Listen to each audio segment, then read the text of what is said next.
1 Coríntios capítulo 2.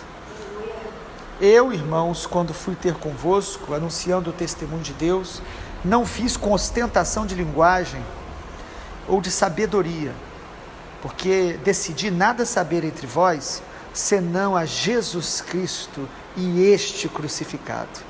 E foi em fraqueza, temor e grande tremor que eu estive entre vós.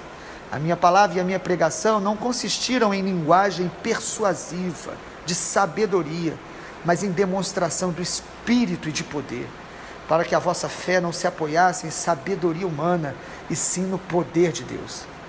Entretanto, expomos sabedoria entre os experimentados, não porém a sabedoria deste mundo, nem a dos poderosos desta época, que se reduzem a nada, mas falamos a sabedoria de Deus em mistério, outrora oculta, a qual Deus pré-ordenou desde a eternidade para a nossa glória.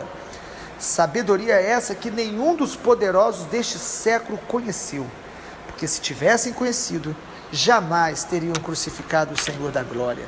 Mas como está escrito, nem olhos viram, nem ouvidos ouviram, e nem jamais penetrou em coração humano o que Deus tem preparado para aqueles que o amam.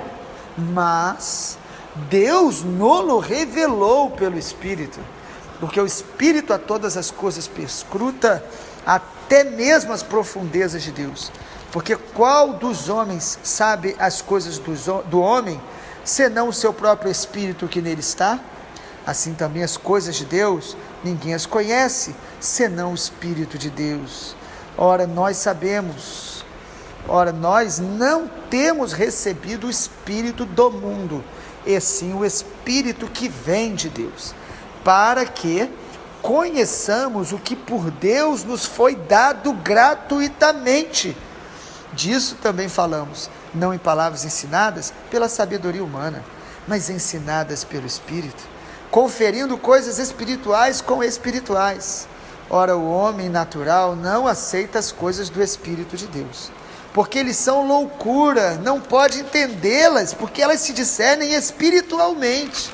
Porém, o homem espiritual julga todas as coisas, mas ele mesmo não é julgado por ninguém. Pois quem conheceu a mente do Senhor que a possa instruir? Nós, porém, temos a mente de Cristo. Tema geral que temos colocado para estudar 1 Coríntios, maturidade espiritual. A maturidade, Deus, Ele nos gera pelo Espírito Santo. Quando cremos em Jesus, nos tornamos filhos de Deus. Mas a partir daí começa o processo de santificação, de amadurecimento da noiva. A noiva de Cristo, a igreja precisa estar amadurecendo espiritualmente. E ontem falamos no capítulo 1, a maturidade espiritual gera unidade.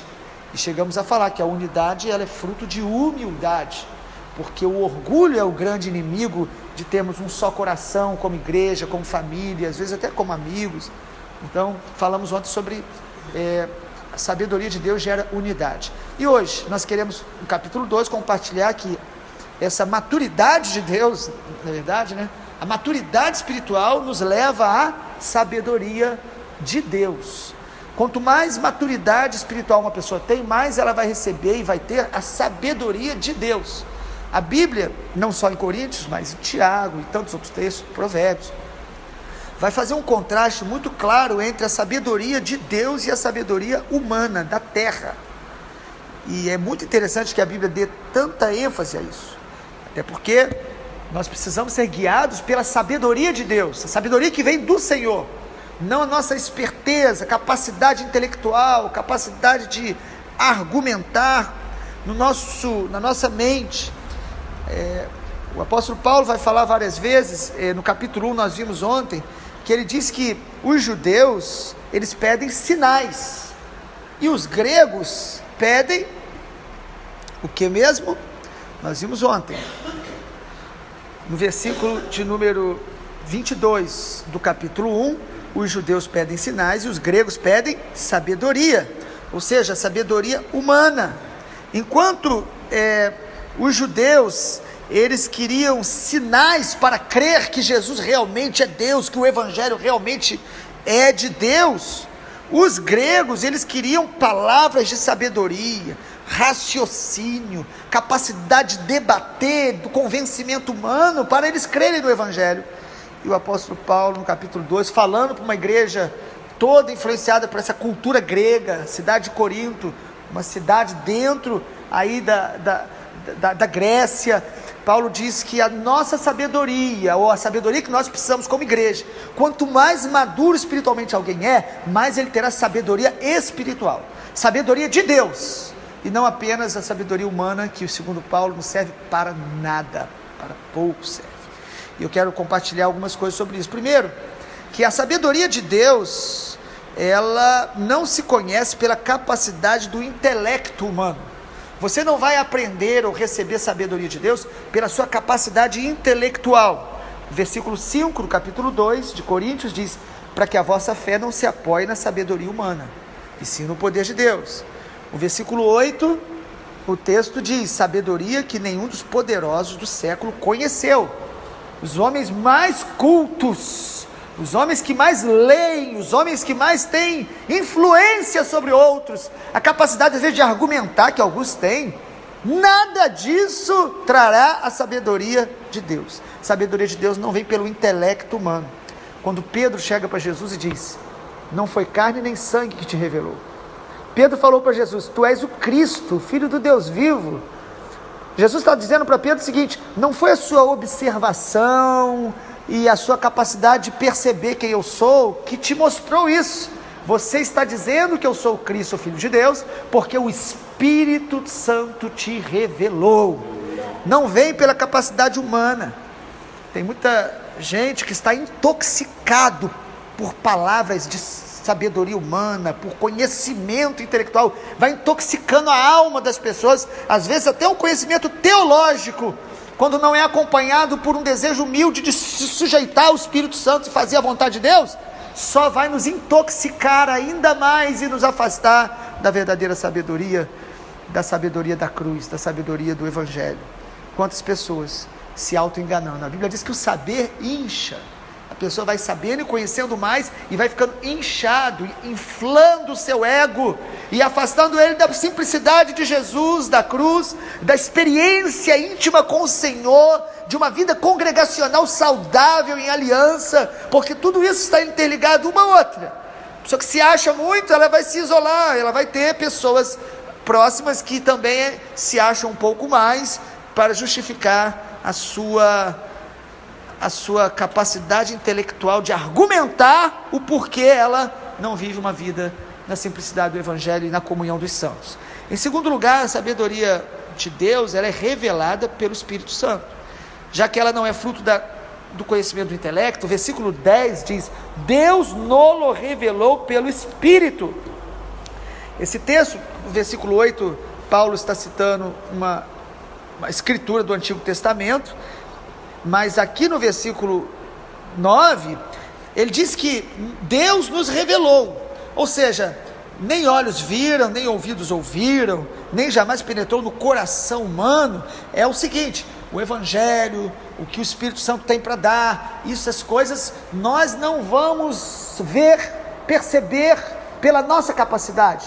Mas Paulo diz: mas pelo Espírito Santo nós vamos começar a ver, nós vamos começar a ouvir, nós vamos começar a compreender as coisas de Deus, nós vamos começar a compreender os propósitos, os planos de Deus, a vontade de Deus. Amado é o Espírito Santo que traz a sabedoria do alto.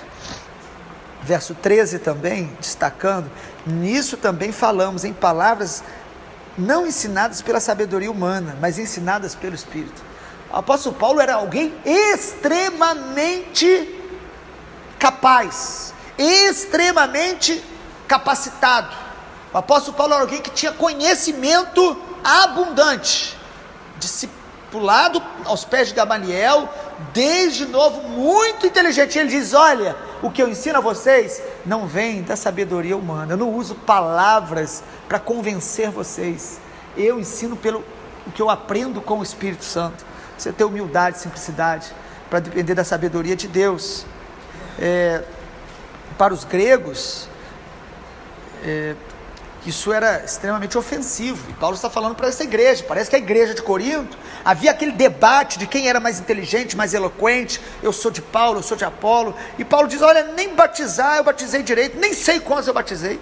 Você percebe Paulo aí, não focado em número, em estatística, em desempenho. Olha o relatório, Paulo não estava preocupado com isso. E ele diz: olha, vocês estão debatendo coisas aí que tem a ver com o orgulho humano.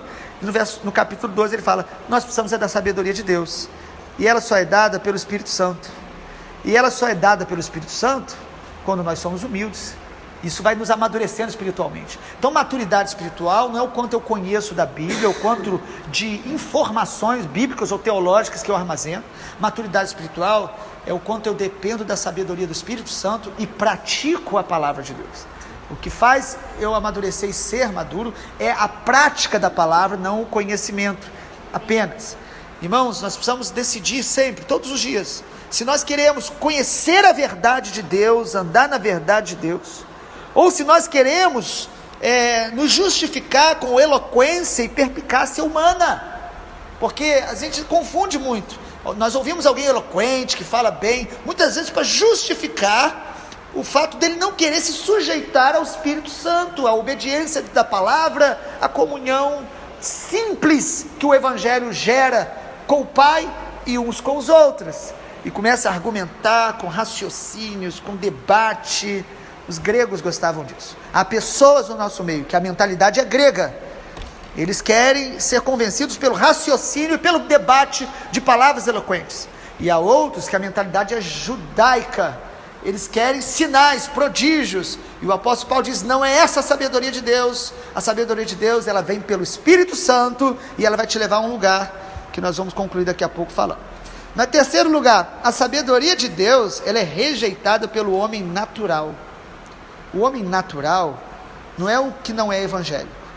O homem natural somos nós, eu e você, a nossa alma que não quer depender de Deus. É a área da nossa vida, é a nossa alma que não quer obedecer a Deus pela fé, quer entender tudo, quer explicar tudo. Todos nós temos um homem natural dentro da gente. E aí é óbvio, o texto vai falar que quando você se converte, o Espírito Santo te torna um homem espiritual. Mas a nossa alma, ela tem essa inclinação para as coisas apenas naturais, entender as coisas para depois obedecer. Olha o que o texto diz no versículo 14, 1 Coríntios capítulo 2, o homem natural não aceita as coisas do Espírito de Deus. E por quê? Lhes são loucuras, porque não pode entendê-las. Há pessoas que elas querem entender tudo, mas as coisas do Espírito se discernem espiritualmente.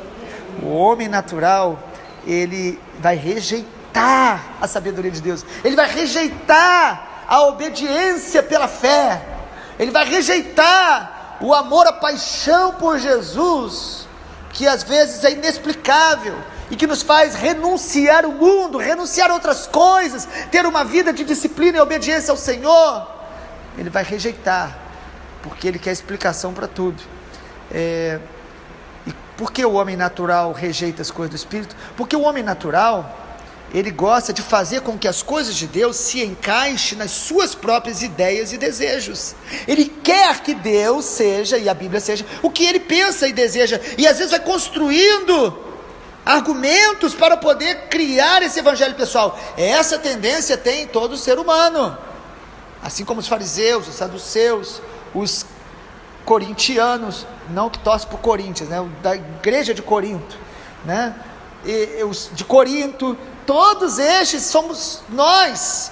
Nossa tendência de às vezes, se nós decidimos começar a andar só nas coisas naturais, a Bíblia diz que nós não vamos andar pela fé. Nós temos uma escolha todos os dias, andar por vistas, né, ou pela fé. E o homem natural, então, irmãos, ele rejeita as coisas do Espírito. Por quê? Porque ele quer que Deus se encaixe nas suas ideias e desejos. E aí ele vai se tornando alguém que se rebela contra a sabedoria de Deus. Por quê? Porque ele não quer se sujeitar. Ele não quer se sujeitar. Então, para Paulo, a sabedoria humana, ela nasce, não é porque o homem é bem intencionado e ele quer entender, não. A sabedoria humana que não se sujeita a Deus, nasce de um coração rebelde que não quer se sujeitar a Deus. Então ele começa a dizer: eu não entendo, eu não faço, eu não... Por que ora assim? Por que jejua? Por que isso pode? Por que isso não pode? Argumentando. Sabedoria humana, ela é pautada na habilidade de organizar argumentos. Quantas pessoas sábias aos olhos dos homens, mas a Bíblia diz que essa sabedoria é loucura, pura perda, não serve para nada quando se fala sobre as coisas espirituais. Quantas pessoas tão simples, com a capacidade às vezes intelectual bem limitada, e elas falam da parte do Senhor com uma graça e uma autoridade que nos deixa humilhados, porque o Espírito Santo sempre vai humilhar o ego humano, porque o Espírito Santo só tem um que ele glorifica, ao Senhor Jesus, que é o único digno de toda a glória, a sabedoria de Deus, que o homem não tem controle e domínio, que confronta o nosso orgulho, que nos leva para a cruz. Então a sabedoria de Deus, ela é rejeitada pelo homem natural, porque o homem natural quer compreender tudo para se gloriar em si mesmo, para se gloriar no homem. Concluindo, em último lugar, sobre a sabedoria de Deus, que é um sinal de maturidade da igreja, crescer nessa dependência da sabedoria de Deus. A sabedoria de Deus, ela é centralizada em Jesus.